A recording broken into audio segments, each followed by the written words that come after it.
Hello, welcome. Thanks for listening to another episode of the Hangry Mexican. My guest today has been a production intern with ESPN at the Big West Conference. She's also been a video reporter for the OC Weekly. And she's been a news producer and reporter with KESQ in Palm Springs. She's currently a contributing producer, reporter, and host for Palm Springs Life magazine. Her name, Leandra Romero. And we sit down for a candid chat about race and about being a woman working in what is typically a male-dominated world. And she had a lot of interesting things to say. So let's get right to the interview. Here is Leandra Romero. DJ, roll that music.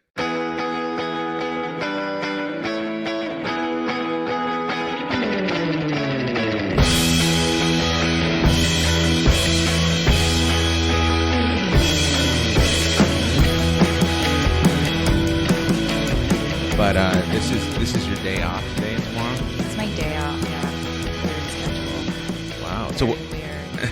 I mean, my days off they fluctuate now because I'm freelance. I completely went into the unknown world off the path of, going from local TV to moving up markets. I think once I got in local TV, I realized that wasn't best suited for me to follow that career. I'm more of like a rebel and outlier and want to push boundaries as far as what I can create, how I can tell the story. So I knew that wasn't the avenue, but it was like boot camp where you're just like meeting dead. It got you really good at the skills, all of the skills that you do need to create a story. So did you start with sports? Because I think I saw that you worked at one point with ESPN. I did, yeah. So I guess it all really, the crazy thing is like the world just works in crazy ways.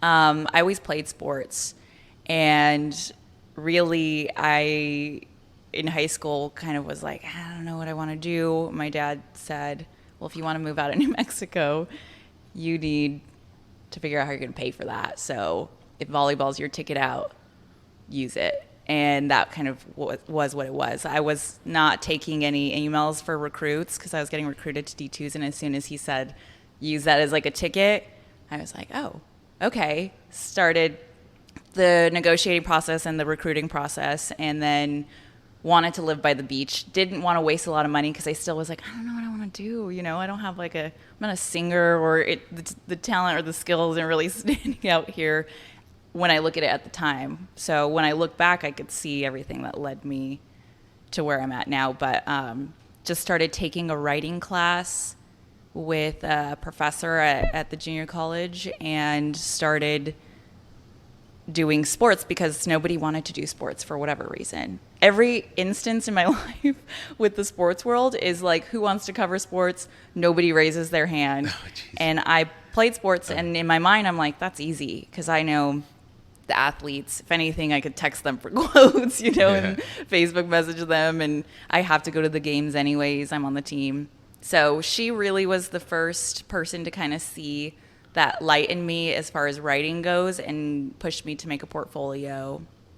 That portfolio then became what I used to transfer to Chapman University's film school, Dodge College, which is a great film school. And then once again, we do news broadcasts every Friday. I was a broadcast journalism major, and no one wanted to do sports. So then be the sports producer. And I was like, I can't be a leader. I have two. I was, working in Beverly Hills, driving from Orange County. And really, I think I was nervous to take on the role, but they asked me, and I think in Chapman, I was the first woman sports producer to do that. And it's live newscast, and I also brought another woman with me because I felt more comfortable if we just did it together, and that's kind of, I just feel always more comfortable as a team. And she too was like, I don't think that I should be in this role. We both were like, we don't think we should be the sports producers that are having all the students give us their stories and deciding what we're going to do for our segments and things like that. But we both did it together. And then, ESPN at the time started to launch these small broadcasts for the Big West Conference or other conferences that aren't as big. And they had a brilliant idea to use students, get them that experience, and have them put on these broadcasts. So we were the camera people. We were, working a small live truck.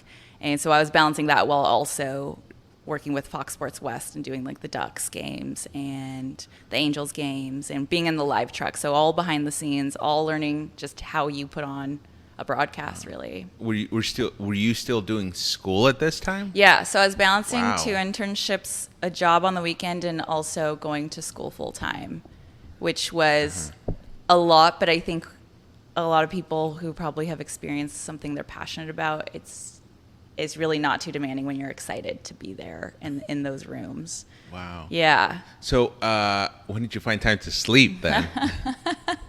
Well, and I guess too, like, I'm trying to think, because I think of college, I didn't really, I enjoy going out, but I don't think I was like at the parties or anything. That probably was because I was sleeping.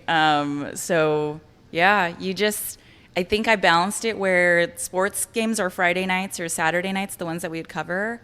I worked in Beverly Hills on Sundays, and then really Mondays through Thursdays I was at school working on my schoolwork. So wow. Yeah. So were you born and raised in the LA area? No, I'm from Albuquerque, New Mexico. Wow. So that's why, my dad's like, you want to leave here? Because I always did. I think I was like, I want to come back and visit. Yeah.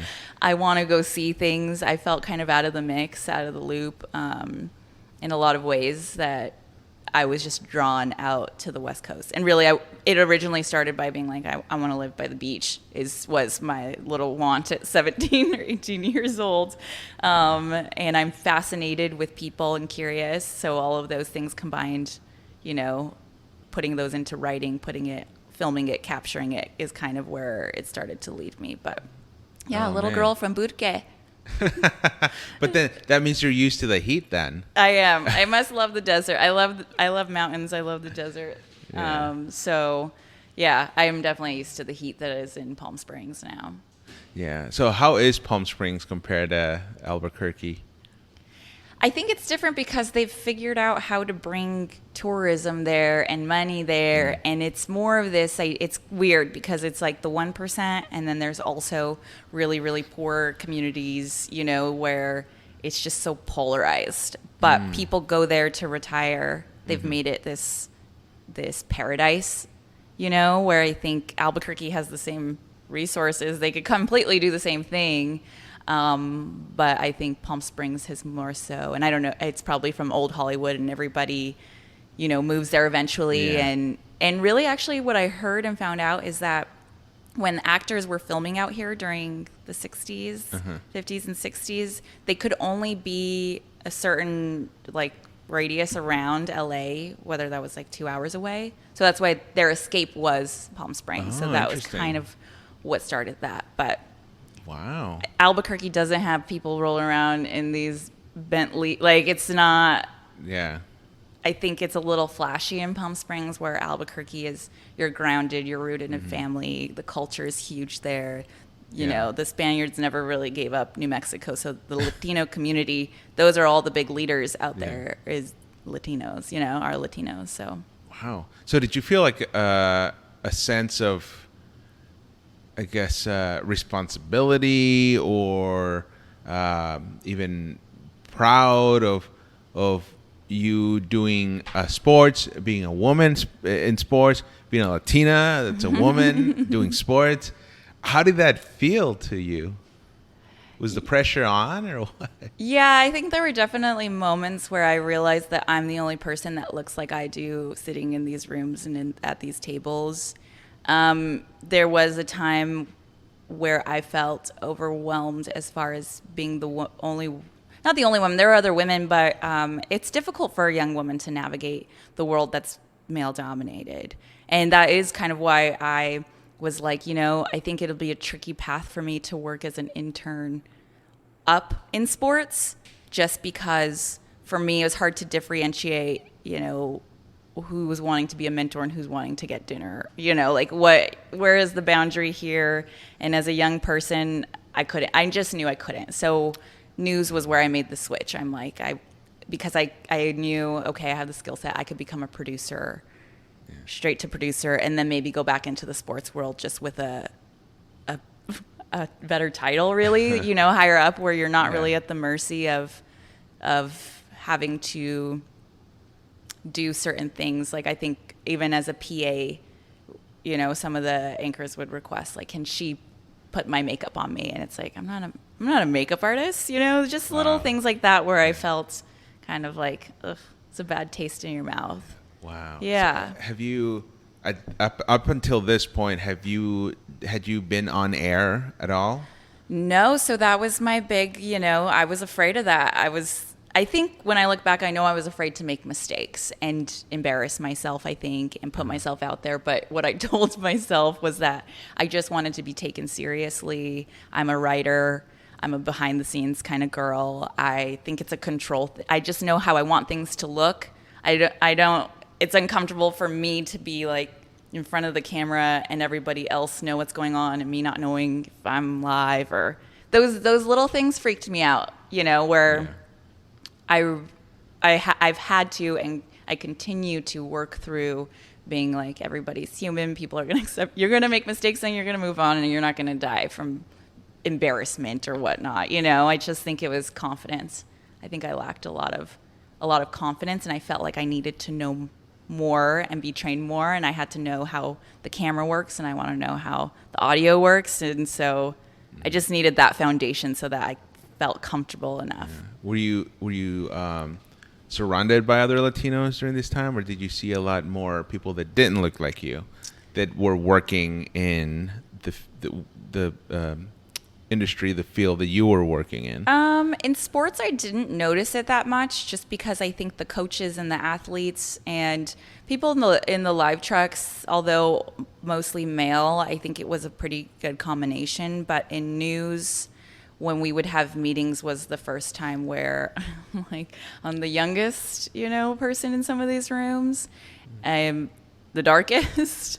And so that was kind of like, there were those moments where when I would sit there and kind of feel like, okay, I have to be strong and sure in what I say. I have to have 5 reasons for the decisions that I'm making. And I think that was youth too, because I had a boss tell me, when we're moving you to the night show, you're pretty much being thrown with the big dog. The evening newscasts are kind of the more, it's a different vibe than the morning shows. Oh, definitely. Yeah. So he was trying to prepare me and saying, just for every decision you make, have 5 reasons for why you did that, because you're going to get pushed around. They're not going to like it. They're not going to trust your decision making. And really, you do have to prove yourself. I think that respect is earned. Mm-hmm.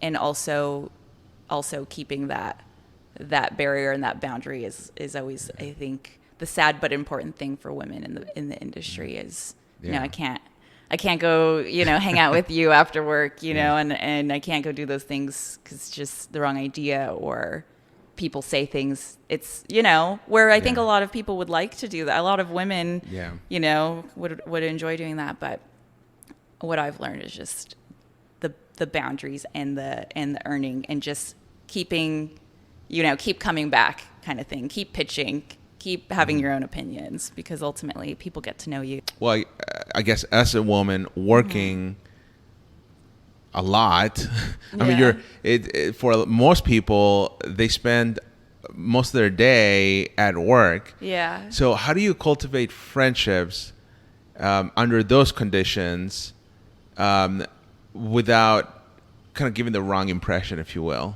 Yeah. Well, I think that's still a tricky thing, because I'm so grounded and so curious. Like, my spirit is very much, I'm interested in, who I'm talking to when I'm talking. I think that I will never be a cold person to someone so they don't get the wrong idea. I really think it's learning how to articulate what your intention is, what you're wanting to get out of that interaction, or if it's a group setting, or, I think at the TV station it was different, because there was this group of community that already had formed where they would hang out, and my roommate too would have people over, and we were all the same age. So I think the age thing makes a difference when you're working with people that are your same age, because there's not really this hierarchy situation going on.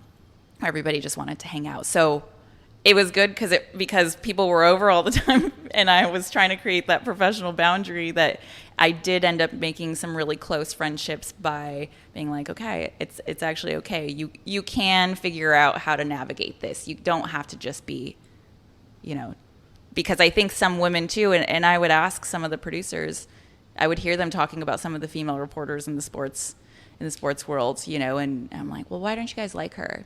And he's like, well, she doesn't hang out with us. And then when we're at the airports, when we're traveling, she doesn't talk to us. So it's tricky. It's such a tricky thing because I understand where she's coming from. Yeah. I understand how to the group, to them, they probably feel like she's not interested.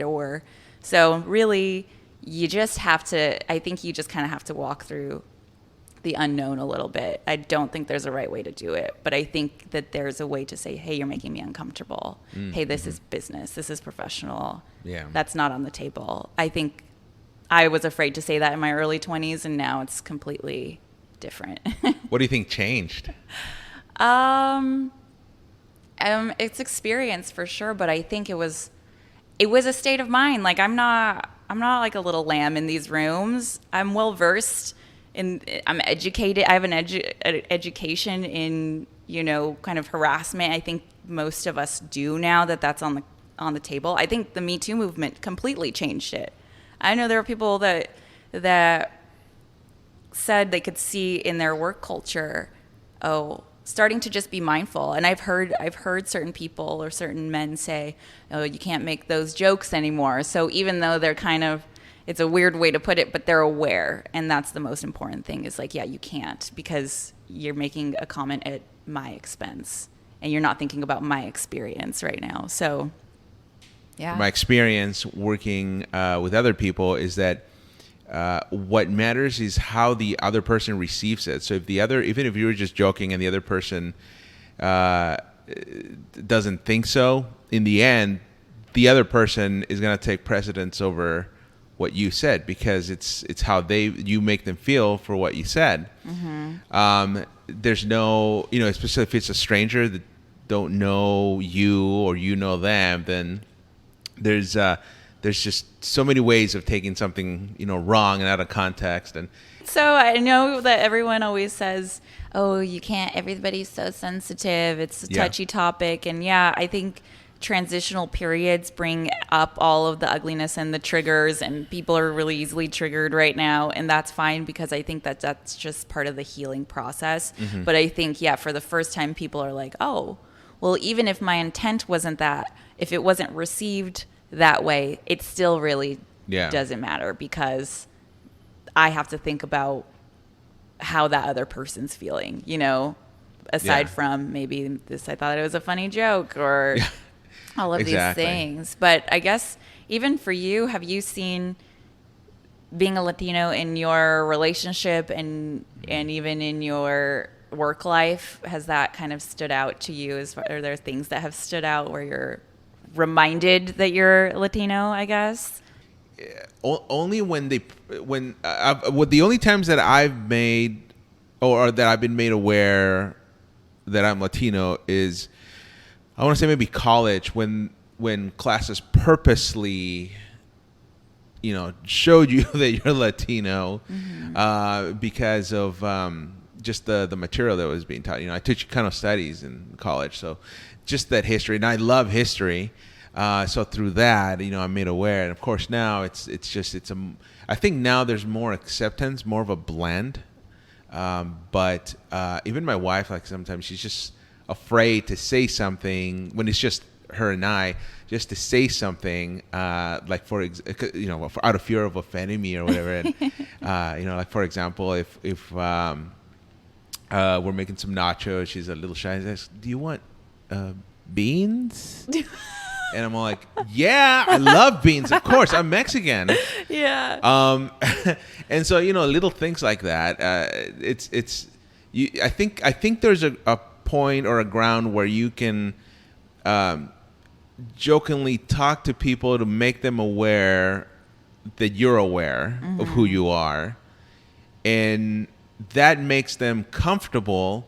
I mean, it obviously doesn't mean that they have to, get all racist or insult you or anything like that, but at least they understand that that they know that this exists in the world, but that there's a middle ground that everybody shares, and if you meet there, it just creates a wonderful thing, a wonderful experience. And I think too, the sense of humor about it is a big deal out here, that we're able to have a sense of humor about race, and we're able to make these jokes. And my boyfriend, he's white but was brought up on the border in Yuma, Arizona, so he thinks he's more Latino than me, and his Spanish is better than mine. But really, we're able to joke about that. Where when I visited, places in the South and things, there's not really a sense of humor. There's not really like a space to make those jokes yet, because it is a very serious thing still out there. So really, when I came back out here after that trip, I just realized, wow. It is good to talk about. It's good because we're different cultures. Yeah. We're just different tribes, really, and we all have our own belief systems and foods we eat, and that's really cool to talk about and to share and to be proud of.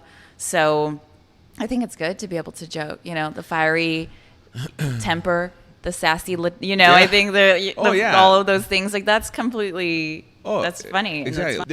I think you're right. There has to be a space there for you to just joke around with the understanding that you're driving the conversation forward to be more positive. Yeah. Because I think that's ultimately what's going to have to take to heal all wounds that are currently present. Oh, man. Yeah, I agree. And I think there's just so much room for more voices and more stories and more, because that's what I really think stories do, is kind of humanize and spread awareness, where once people relate to somebody else, that's when they're like, oh, we're actually way more the same than we are different. We look different, we may speak differently, but really the wants and needs to protect our families, to grow as human beings, to put food on the table. It's really, we're all very much the same. And I think the more people could see that, the more accepting they would be, even if at first people rub you the wrong way, or you don't get why they do that, or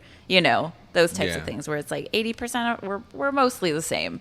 We mostly want the same things, I think, in different ways. But that's kind of what my new want and feeling of purpose is realizing that I've had great opportunities and different avenues that have opened up to me, that as a Latina, I think it is important to recognize that, and to also give voice and shine light on certain people in the community, artists, the culture, things like that, and create that, group where it's not just me sitting at the table where, hey, or we're looking for an intern, do you know somebody? It's like, oh, I know a lot of young women looking for these opportunities. Pull them forward, recommend them, because that's how I've gotten all of my jobs, have been mostly referral. She's great, we worked with her, or good friends, or things like that. It's like we have to keep kind of pulling each other forward. Yeah. Well, and how has that upbringing and that understanding, growing up in a world that's mostly dominated, or in an industry also mostly dominated by males, usually by white males. How has that molded you into the storyteller that you are? How has that inspired the type of storytelling that you do? I think it's because I have the perspective of maybe the underdog, but not necessarily an underdog wanting to rise to the top. It's more of like, I can understand the underdog. I can understand the hustle. Both my parents are very hardworking people. We all, that work ethic is all the same, but just really every experience I've gone through, whether it was the worst or the best, is like, now I have that understanding of what that feels like. So therefore I can talk to somebody about it and really help them tell their story from their own perspective, And I think too, that's kind of the most important part, is it's not that people are purposely leaving out stories of people. it's just that there's not like a fair representation. So somebody like me, it is important, I think that there was a debate on a story that I wanted to do, and it's like, well, it's predominantly Spanish speaking, so maybe that should just be a Telemundo story. Mm-hmm. But for me, there's so many, Americans that are Hispanic that don't speak Spanish, and there's a lot of those, actually. I'm one of those. I don't speak fluently. My grandparents were oppressed for speaking Spanish, so they didn't want us to have the accents, and that's something people don't talk about. And then all of a sudden now, you don't speak Spanish, but you're Latina. It's like, well, there were generations that were, mistreated for speaking Spanish in classrooms and things like that. So there's just almost like this idea that, oh, if you're Latina, you're Spanish speaking, this whole thing. But there's such a middle ground here in the United States of Latinos who are Latino Americans, that have been here for generations. So I think really, to me, that's the way I figure, okay, I want to tell these stories because I know what it's like to be these people, and I know that that's like an important story for that community to tell. So, like you mentioned with your grandparents, they were afraid to speak Spanish, or they were led to believe that speaking Spanish versus English was bad, so they didn't want you to have the accents. They didn't want your parents to have the accents. But do you feel like maybe that is no longer the case? It's completely changed because people now, and even the jobs that I speak to, they're disappointed that you don't speak Spanish because they're wanting, and maybe for the culture of their company or for the look or anything. And I think they know that, we are, and in New Mexico, we're a majority pretty much there is, they realize the people listening to these things, everybody, there are a lot of people that look like me and you. So I kind of think it's still a part where they're wanting to appeal to a demographic of sorts, but that I'll take it if that's what you want, because I want somebody to see, I want like a little Latina girl to see somebody that looks like her doing something she wants to do. That's what helped me. I looked up all the women that I thought I kind of looked like. It's just a natural thing. You look how they got to where they are. You want to know, okay, she looks, I identify with that. Mm-hmm. I want to be her. How did she get there? And I had two I looked up. There's way more, I'm sure, but it helps, to see somebody that looks like you out there. So even at the smallest level, if somebody sees, oh, she's doing that, I could do that too. Yeah. With affirmative action, do you think that is bad or good to give you that opportunity through affirmative action to join something that you probably may have a harder time joining if there wasn't this concept of affirmative action? Yeah, obviously they had to create it to kind of force the hand a bit, which is an imperfect situation, but it absolutely is that idea of, look, that's a ticket, take it, and capitalize on it. And I think that's what I'm realizing are all of these differences that we have are really valuable. And once you're in the room, you completely change the conception and the perception of what people would have had of you, of what they thought before. So it's just so important to kind of keep moving forward, keep getting in the mix, keep having the conversations, keep talking, using your voice. I think it's tricky, but it's interesting that we're at this place in time because to me, I just thought these days that wasn't the case anymore, and it's not when you're in school, and it's not, and you kind of get into the workforce and you're like, wow, it is still, but that's exciting to me because I think then that means that you can kind of be a part of that change. Yeah. So, let's go back a little bit, and you're doing a million things. You're doing sports, you're going to school, you're being a producer, a news producer. Because at one point you went over to KESQ. Right. So I was there for 3 years. So I left. I was done with sports for the time being and all of those things, and moved to Palm Springs. and was working at the TV station. So then, when did you decide you wanted to get into news versus continuing in sports? Really, I think that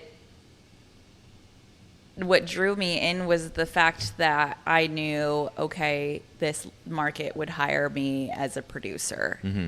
I think for sports, I would have probably had to do a few more, like be a PA, I think a few more moves logistically and more time, where I saw, okay, this is an opportunity where I can be the producer of my own newscast, and I feel ready to accept that role. So that was really when I decided, and it wasn't, I think that I wasn't really looking at the news and the sports because I just still looked at it as a broadcast and storytelling. I did always have this idea of I wanted to be, a hard news journalist. And sports broadcasts to me are really exciting, but ultimately the way that they're built, it's kind of like you do the same thing over and over. The broadcasts are the same, even though the game circumstances change. But ultimately, I think I just wanted to see what news. And I think that's kind of always going to be the case for me, where I like this and then I want to do this and I want to do that. I think it just is more of like a wide array of options than I'm just seeing, okay, I'll stick to sports and work that way. I'll do this. I think there's a way to bounce back and forth, And so after you left news, where did you go next? Okay, so that was the interesting part for me because I really didn't have a plan. I knew I needed time. I just needed time to figure out some things just because, a lot of people, you start working at 15 and you start taking internships and you start going to school. And I really didn't have like a period of time where I had a break. So I felt kind of like, okay, I can do that right now. And my mom is always my support system because I'm like, Mom, is this okay? Can I do it? She's like, take the time, utilize it, enjoy it, figure out what you want. And I think healing too from the news stories, we have such a crazy news cycle. In my time as a producer, there was the San Bernardino terror attack. There was the Las Vegas massacre. I think that there were just so many terror attacks that I couldn't, it started to weigh heavily on me. So I needed to remove those boulders and really to, get therapy on and talk about these things that when you're in the business, it's just on to the next day, on to the next news cycle. So I would be lying, if I didn't mention that was a big part of me saying, okay, I need to hit the reset button. But once again, like avenues start to open up in weird ways. The universe works in weird ways. So I started working for some magazines out in Palm Springs, focusing on art and culture. It was that I was excited because I'm like, okay, this is happy news. This I can handle, I can bear, I can write while I work on myself for a little bit, work on my inner self. Mm-hmm. So that was kind of that period of just deciding I just kind of need a break, but I'll balance a few things and see where the doors open up. Wow. Where do you think you want to go next? Do you want to stay doing what you're doing, or, just maybe the ability to tell more stories, maybe grow from that, or do you want to do something completely different next? I think all of a sudden the world has become completely unlimited in my mind. I think I had this big transitional period where, yes, it's hard, it's dark. I think that there was a lot of uncertainty, and I think everybody's like, you're going to be okay, especially for someone like me who I did feel validated by working in news. I did feel like, okay, I'm doing something. To not do something is really scary. To be like, but I need this for my sanity to take this time. So all of a sudden, all of these kind of opportunities have started opening up, and which is cool because in school they were broken down into these 3 categories. So it was film, narrative, television, scripted, storytelling, documentary, and then news. So those 3 worlds have kind of open back up as far as meeting mentors and people who are doing those things, and seeing mostly now I'm meeting people that build teams. So that's kind of like the new experience for me are people that are saying, hey, I see this skill set in you. Would you want to be a part of my team? That and so that we could carry this vision forward is kind of the essence of all of these encounters. And so actually the thing of my own that I'm building, other than being a part of other people's visions and teams, which I guess I can't really talk about until they're actually out there, which I would love to talk to you again once they are. Yeah, definitely. But I'm creating a group of women across the country, and we all were journalists, producers. Some people are still in the business, some people aren't, but I'm kind of creating a space for us to be able to go out and share the stories that we think are captivating, important to tell. So almost this, instead of having to go under like a corporate category or a brand, we're creating our own place that we can all do that together. So that's kind of the new thing that we're all putting together and we're all working towards, and it's really, really cool and fulfilling.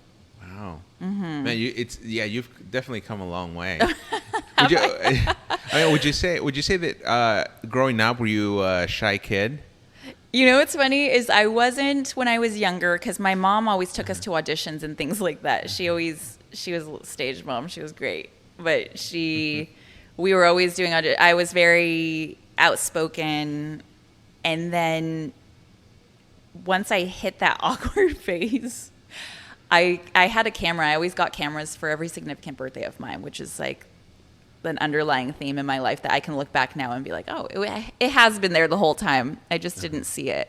But I remember the first time I saw myself on camera, I was like, oh my gosh, that's how I look. I was so, startled and just kind of like, and I became really a shy person and an introvert. So really from that awkward stage till 18, I was really quiet. Like people couldn't talk to me. And even, some people would be like, oh, she's just really shy. And I was petrified to, I think I just was so awkward.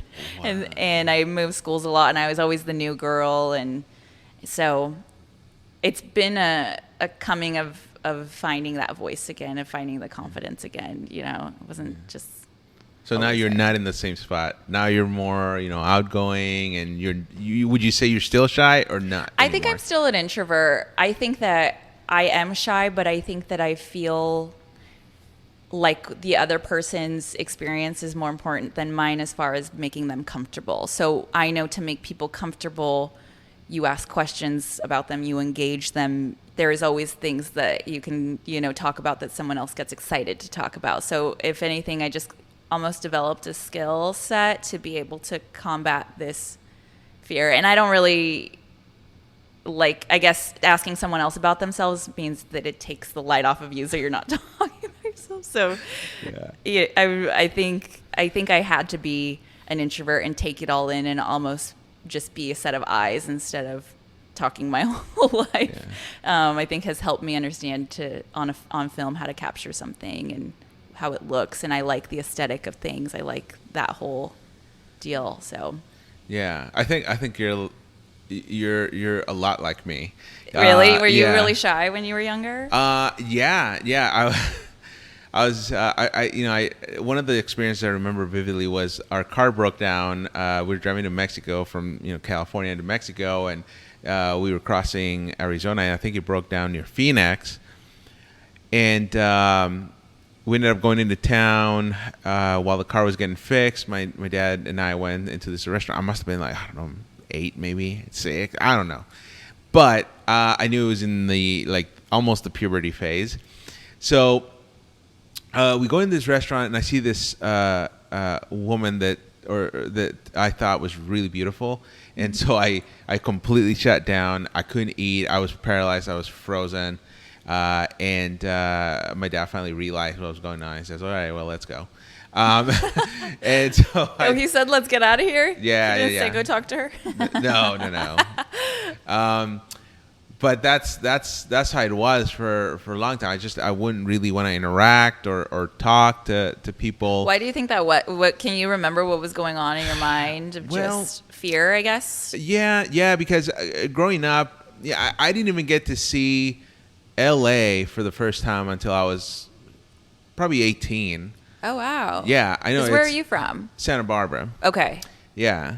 And so I was always behind the safety of these walls. And it's not like my parents. I mean, yeah, they would tell me like, like don't go out at a certain time because this crazies might come out.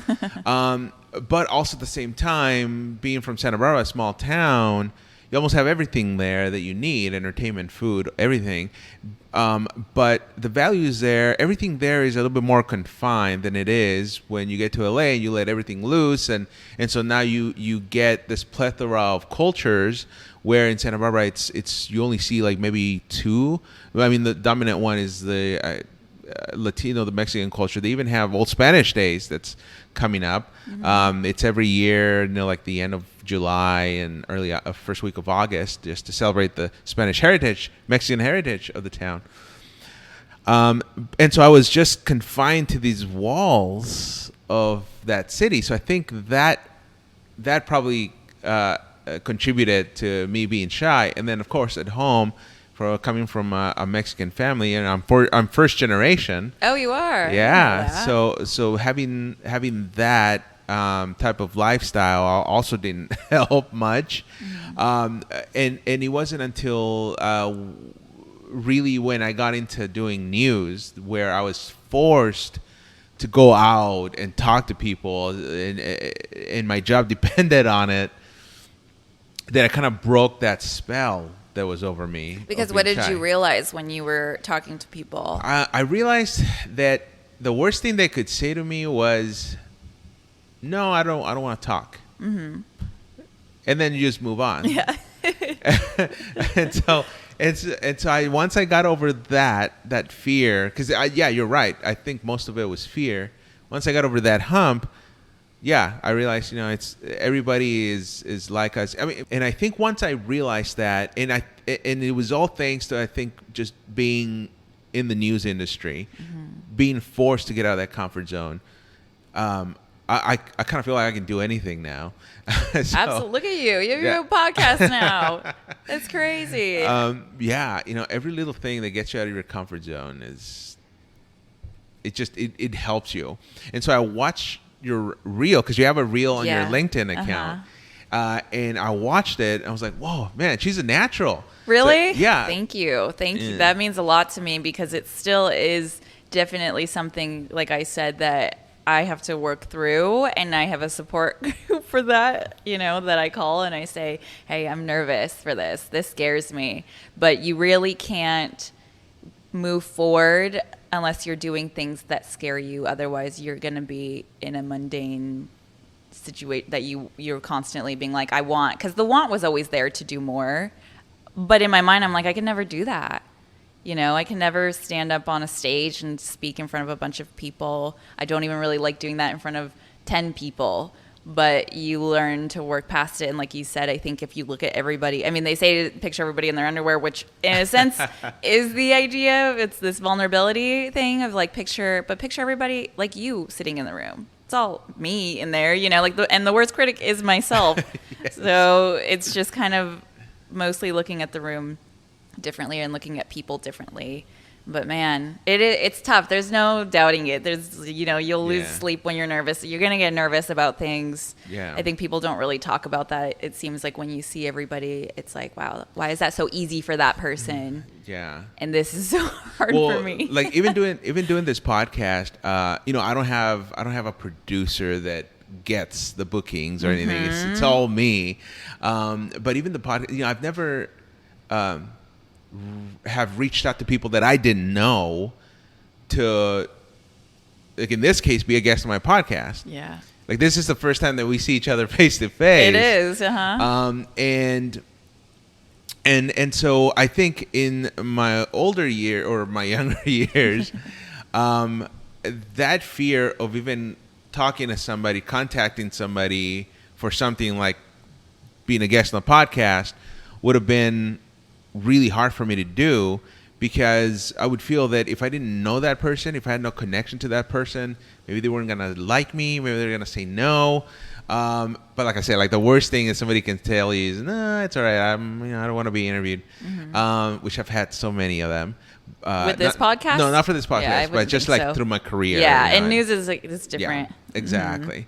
with this podcast, it's just kind of giving me a chance to meet people that I normally wouldn't meet, that I would think, oh, they're not going to be interested. It's just little old me, a little old podcast. It's probably worthless to them. They don't know. They don't want. But, I come to find that I think 99% of the people that you end up talking to, whether you're doing a podcast, whether you're doing news, whether you're working any job out there, they will like you and they will say yes. They will be your friend and hang out with you and talk to you and say hi. It's just that fear that you have to get over. Completely. Do you still feel that sometimes when you are reaching out to people to book? Are you still like a little bit like, oh, I don't? Is that the least favorite part of the deal? If they're older and I feel like they have way more experience than I could ever think it'd be possible for me to have, then that's when I feel a little intimidated. I know that the knowledge that they have is going to be valuable, but just the fact that they're just older than me, that I feel like they've been doing news for like 4 decades, for example. It's a little intimidating still, even though we're doing the same. We're in the same industry.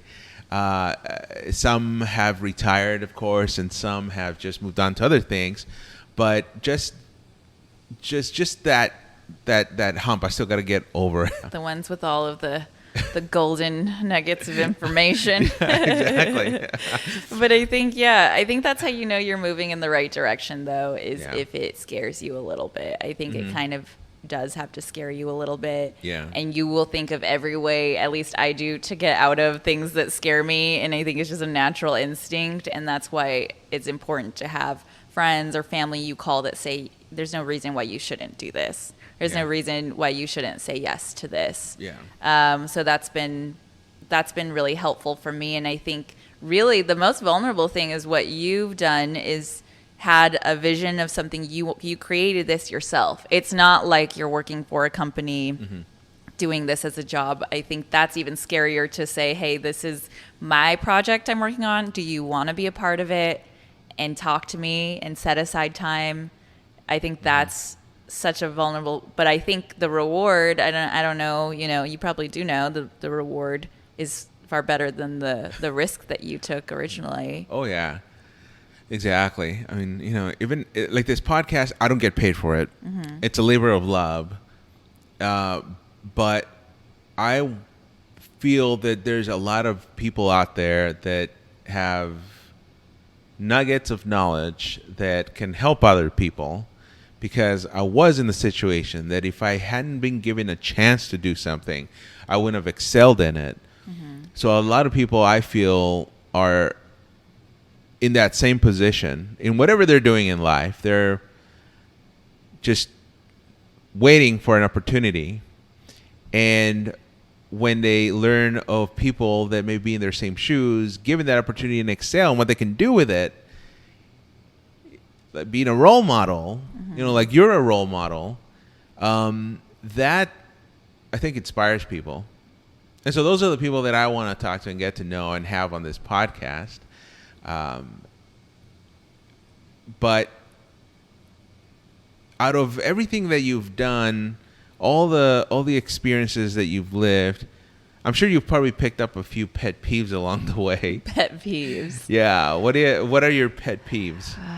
As far as with work, like working, like work and life, it can be more than one, of course, but just in general, what kind of annoys you about just life in general? Life in general. I mean, I think we'll start from big and go to small pet peeves. Yes. Big is putting people in a box, putting me in a box when people say they only see you as, I think you could do this one thing, or I think, I don't like being put in a box. I don't think anybody really does. Honestly, I don't know one person that's like, I enjoy when people only see me as one kind of thing, when I am so dimensional and have so much depth, and so I don't like being put in a box. A big thing when I was a producer, you can tell a hardworking person. I appreciate hardworking people. I get it. If you can find a quick, efficient way to do it, do it. I firmly believe in that. Like if they're, if it comes off, I think that could be a bit of laziness, but sometimes that laziness helps because you're like, actually, you could do it way faster this way. But people that don't want to work hard bother me because I think that it's important to want to learn about all these things to know how you could be the best team player because I'm just so team oriented. I don't like doing things alone and walking alone. I would much rather have people doing those things with me. So if you're not a hard worker, it drives me nuts. I think that I definitely will and did when I was a producer because you're managing a team a bit. I would definitely make it more known. As far as other pet peeves, I don't know, like little small ones, I guess. What are yours? Maybe I could think of some. Oh man, well, a lot of times it has to do with traffic. Like when people cut you off, they don't put the blinkers on, and they move in. But okay, I hate it. I just absolutely hate it when people are so close to me that their hot breath just gets on my face. No. Yeah. It's always the people with the worst breath too that like want to tell you secrets and stuff. And you're like, why are you so close to me? Exactly. But like even the ones that don't have bad breath, just the fact that that I have to be exposed to hot air is it just bugs me. Yeah. Yeah, hot air is not. I know, yeah. I know, in Palm Springs, that's all you would hate Palm Springs right now. It's just basically all hot air. Oh, man. My AC actually broke on the way over here, so that I didn't like, but I watched the degrees go down. I'm like, okay, 96, 95, 94. Because it's like a 20-degree difference from there to here. But other pet peeves, I really love people when I first, like everybody I really like when I first meet them. I don't have too many little, like, oh, I can't stand when somebody does that. I mean, I think just if I am hungry or tired, then the pet peeves will go up. Here.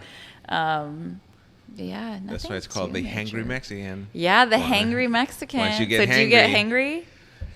Yeah. I mean, there's an ongoing game with this podcast that I try to never let an interview get to a point where I'm so hangry that I'm just it's like shutting down completely and saying, all right, asking random questions or questions that have nothing to do with anything, or speeding it up, or anything like that. So that's the ongoing game. But normally everything has been so far so good. But I did have a little snack before I came over here. You did? What did you have? Just one of these egg white McMuffins? Just a little egg white? That sounds amazing. It's like an egg white McMuffin? Yeah. So it's just the egg whites, and they created a sandwich on it. So I just grabbed that because I wanted to get some coffee. Just to give me a from little McDonald's. Jolt. Yeah, from McDonald's. They changed their cups. I thought that was from like some... I don't know. They tricked me. Okay, I know what an egg McMuffin. I don't know why that was so hard for me. The concept of that. I'm like, an egg McMuffin. I am familiar with egg McMuffins. Although, so there's no bread to it? Well, there is, but the egg has no yellow. He doesn't have the yolk. Oh, it's egg white. Yeah. Yeah, it's just egg white. Yeah, because we could talk about your tea order.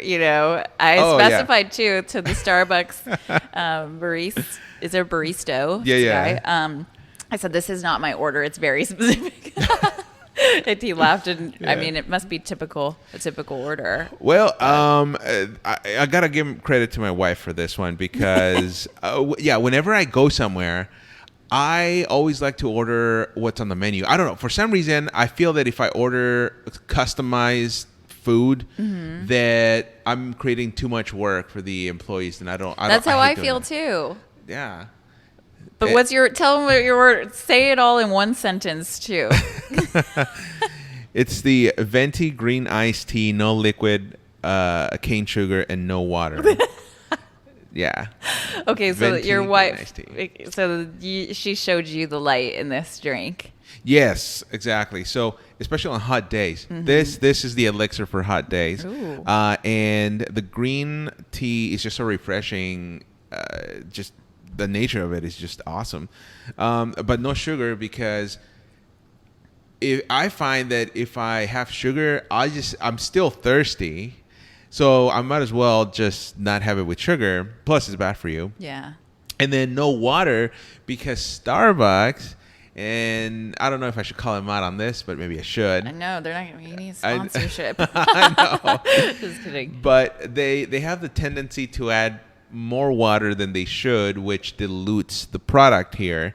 But by saying no water, I mean, it's not like they're not going to use water or anything, but it just means that they're not going to water it down even more. Yeah, because don't they use water to make the tea? So there is water in it. But when you said, that's what, I guess I was confused with the no water thing. I'm like, yeah. What is it? I know, yeah. What is it made out of? But yeah, it's like pizza. Like I like ordering pizza with the pan crust. That's like the thick crust, because I like to get extra sauce. So it's like this is like saying, I want a pizza with extra sauce. It already comes with the sauce. We just want extra, which actually tastes so good.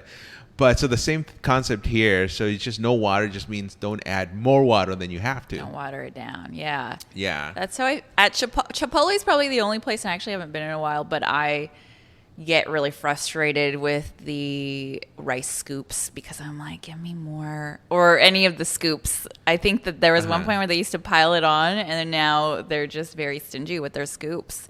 So I usually ask for more, but I kind of hate having to ask for more, just because I'm the kind of girl, like, if you brought me the wrong plate of food, I would probably just still eat it and not say anything if it looked man, you see, you are like me. Yeah, are you? Yeah, I do this. Yeah, it's, as long as it's food, if it's tasty, and it looks good, okay, I could deal. Yeah, whatever. Yeah, especially if it's a dish that's more expensive than what I ordered originally. I was like, all right, yeah, sure. Yeah, you're like, hey. But yeah, like my wife, man, she's crazy when she orders stuff on the menu, because, well, especially beverages, she has just a way to customize things that are to me, I was like, oh man, like, okay, that sounds good. The way you did it, I don't think I can do it. It's just too many words. It is a lot of words. It's hard to remember first and foremost. Well, like even this, I had to text her because Oh, you did? Yeah, for this venti drink, because I like the drink, but I couldn't remember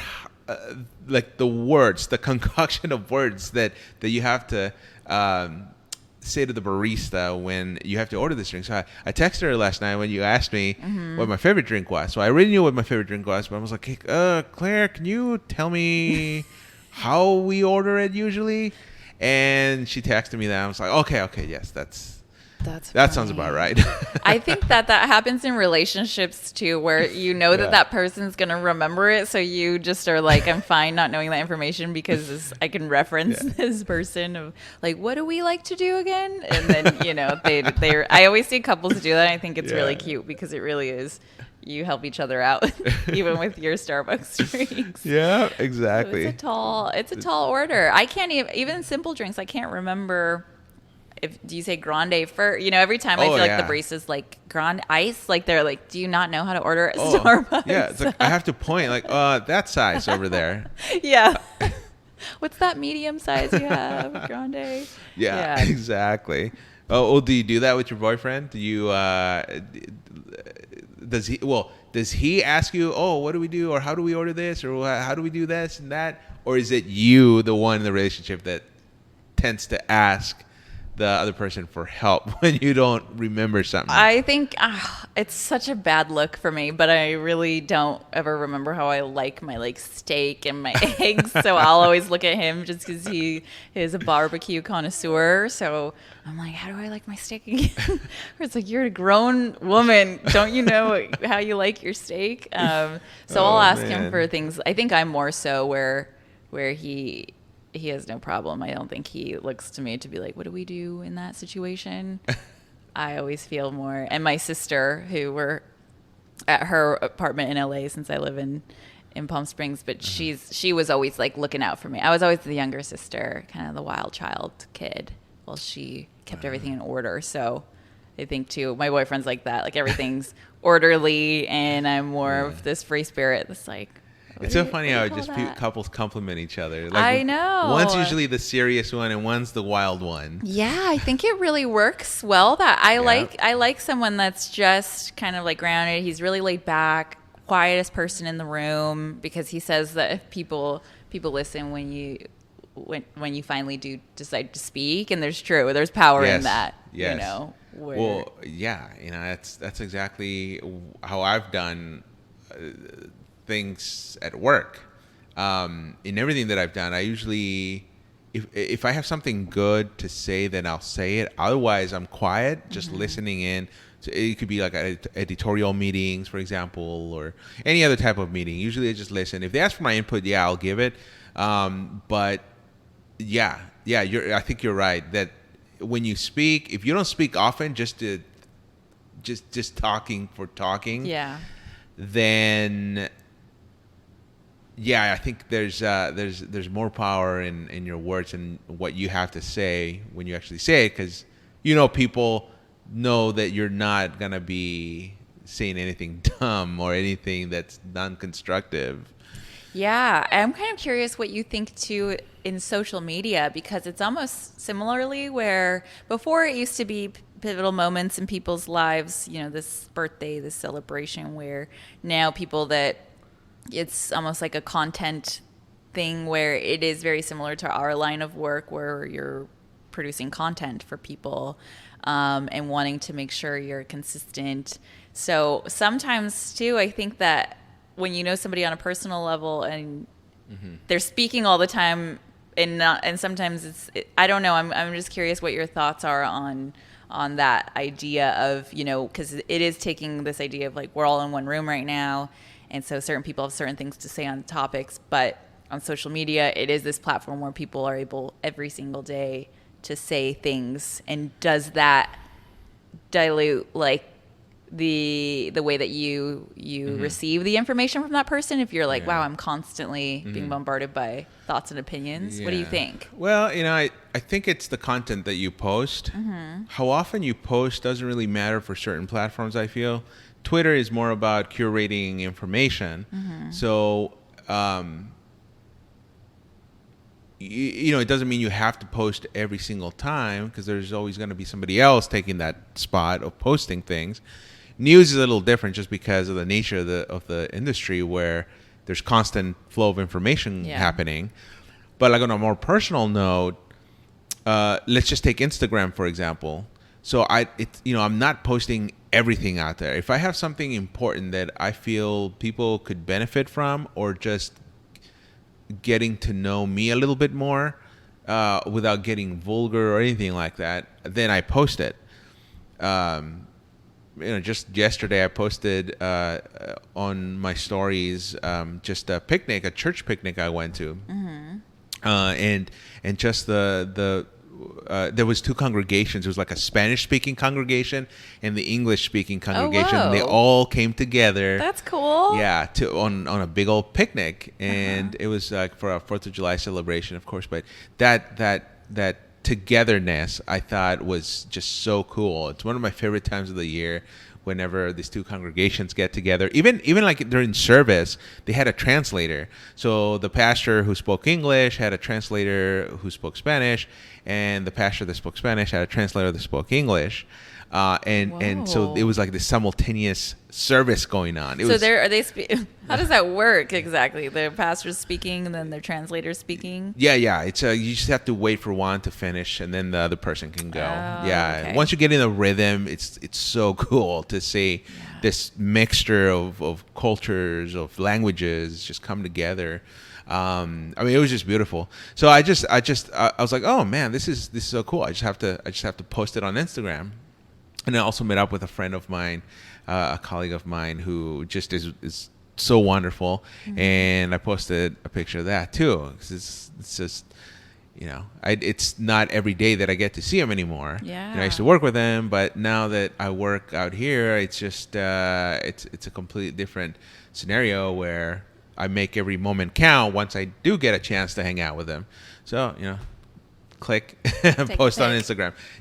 But I'm not posting every little second of every minute of every hour. things that I mean I need. I see a lot of people that are just walking down the street, just pointing the camera at themselves and doing some what do they call them, like boomerangs. Yeah. That I was like, well, why would they do that? Like, what am I getting out of this boomerang? Is there something I'm supposed to be looking for? Yeah. Like, I understand if, like, maybe it's a new business opening, for example. Like, oh, cool, all right, yeah, I want to go check that out. But if it's just somebody being a little silly, you know, it's them, yes. But like for me, the way that I see things, I want to be able to get something out of it. So then that's how I tackle social media. From that, I come at it from that angle of, if I'm going to post something, I want people to benefit from it somehow in some shape or form. Have you ever taken a social media hiatus? Oh yeah, every single time I go to New Hampshire, you know, we go in the remote areas, the rural areas, and there's barely any signal or reception out there. So normally I just turn off my phone and let it be. And one time also, when I went to Disneyland, I forgot my my phone back in the car, and my friend who I was with asked me, "Oh, well, we should go back and get it." I'm like, "Nah, it's all right." So I just left it. We were there the entire day, so I was there without my phone for the entire day, and it felt so good. It does, Felt doesn't so it? good. Don't you feel free? Yes. I think that it's necessary to do a cleanse every once in a while. And but when you look up, you realize how many other people are on their phones. And I think there are moments where I'm like, hello, are you guys listening to me? You know, or you're in social situations, and especially when you're being more conscious and you're taking a break, it's definitely like, oh, wow, everybody else is sucked into the world where I'm kind of, it forces you to be present, really. Well, how do you feel about people that are, like, for example, out on a date and they take out their phones and just start playing with them, doing whatever? I think that's a no-no. That's a big no-no for me, just because I think that it's like, wow. Yeah. Even before phones, I would, like, thinking about going on dates, I think even if there was a TV screen by my head and you're watching the TV screen the whole time, come on. You know, I think that I try to make it a point at dinners or family dinners or things like that to put my phone in my bag and leave it there. Yeah. And I get, there are people that do have to, you know, answer their phone calls. And I think people like that are like, sorry, I'm listening. sorry. Yeah. I have to get back to these people. We're working on something. Just because that's kind of the nature of the game now, is you're working around the clock on projects and things like that. So yeah, I get that. But I think if you're scrolling on Instagram or looking at what everybody else is doing. Yeah.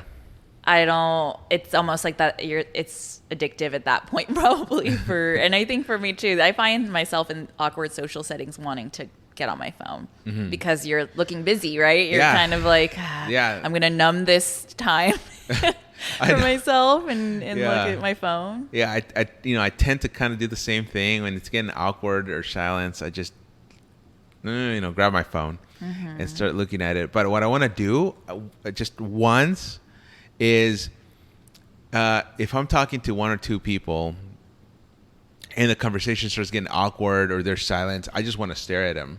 You should. Actually, a friend of mine who studies psychology, she talked about that, about like kind of staying quiet and sitting in silence and letting people, because some people really are comfortable in silence. I thought that something was wrong with me, you know. I think I'm always like, fill the empty void of silence is uncomfortable. But yeah, just sit there, have a moment. Exactly. just embrace it, really. Yeah. That's what I tried on I went to Kauai. Oh, okay. A few weeks ago. And I tried to really challenge myself I have a camera that I really like using, and I just wanted to take all the photos and the videos and everything and actually work my camera and learn more about it. I think I'm always kind of learning more about the camera. There's a lot to learn. And so that was my challenge, is to be less on. And it's easy really when you're enjoying things to not be on the phone, you know, even though you want people to see what you're doing, I guess sometimes. It's a weird thing. But well, even then, like, that's when those situations come about, I just snap a picture. But like with Instagram, if you're doing it within the app, you have to like snap the photo and then you don't want to lose it. So you want to add the captions, you want to add whatever else. And then so you're spending time now more than you should on Instagram, just making that post look pretty and then sending it. So what I usually do is I just snap the photo and I just upload it later because that's what I do too. Although I do it on the app on Instagram, but I'll save it from the app just because I like the zooming, how you can zoom with your. Oh yeah. But I find it better because then when you're laying there, or I usually am just kind of like sitting on the couch or something, and then I can reflect on my day that way. Yeah. And almost to me, it's always fun just to make like a cohesive story. I kind of enjoy being like a start to finish, almost like montage of the day, or putting the right music, just because I think I like to curate it a little bit. And that's just something that it feels like I like editing. I edit photos I don't even post. I just will lay there and edit them because I just like to see the colors change and things like that. But I agree. I think taking the photo and being like, okay, this is cool. Can I take a photo of this? And moving on. Yeah, exactly. So that you are enjoying the moment. And that's Coachella. Yeah. I kind of thought they did it on purpose at Coachella to, every day your phone starts working less and less. So I think that I love it. It's forced that everybody has to be in the moment, and you can still use your cameras, but now you're just, that you can't upload it, and you know that you can't be sharing it. So everybody's just taking on their phones, and everybody's kind of forced to be there. That's how it was at this picnic spot with the church yesterday, because it was there's no reception up there. It's like really remote part of Santa Barbara backcountry, and it was good. Because you're right. We were able to take some photos, and knowing that we couldn't access social media then, that made it all better. Like I have no problem, but man, I've met people that are so addicted. They're just like, I gotta get out of here. And then that's the end of that trip. But before we end the podcast, actually, I want to just give you the opportunity to give me your final thoughts. It can be something positive you want to leave the listeners with. It can be something about you. Just anything, any final thoughts that you have looking back on your life, your career, anything. Well, I really like what we spoke about, all the different avenues. And I think really, if there's anything that I'm going through right now and that I would want to share, is just that unlimited way of thinking. And I think that once you do start doing that, you start meeting other people that are thinking similarly to you, and really deciding to kind of go for what you want, and trusting even when there's no evidence that it'll be received well or anything like that. I think that if you're vulnerable, there's just so much that you can gain from that. Really, like, the risk is worth the reward. So step out of the comfort zone. I will continue to do that as well. And really, I think for me, my message is always just keep going. Just keep going. So that's the last thing, my last offering. Well, thank you for being on the podcast. This was awesome. Thank you so much for having me. Of course. And again, that was my guest, Leandra Romero, and she's very smart, witty, funny. That was just an interesting chat, and we just barely scratched the surface. So I'll have to have her on again. All right. Well, if you like this episode and you love the podcast, please rate it and comment on it. Tell your family and your friends. The word of mouth is the best way to get more ears listening to this podcast. The Hangry Mexican is everywhere where podcasts are. That includes Stitcher, Spotify, Apple, Google. And if you have any comments or questions, be sure to email hangrymexicanpodcast@gmail.com. I would love to hear some of your comments and questions, and feature them in future episodes. All right, well, until next time, good night and good luck.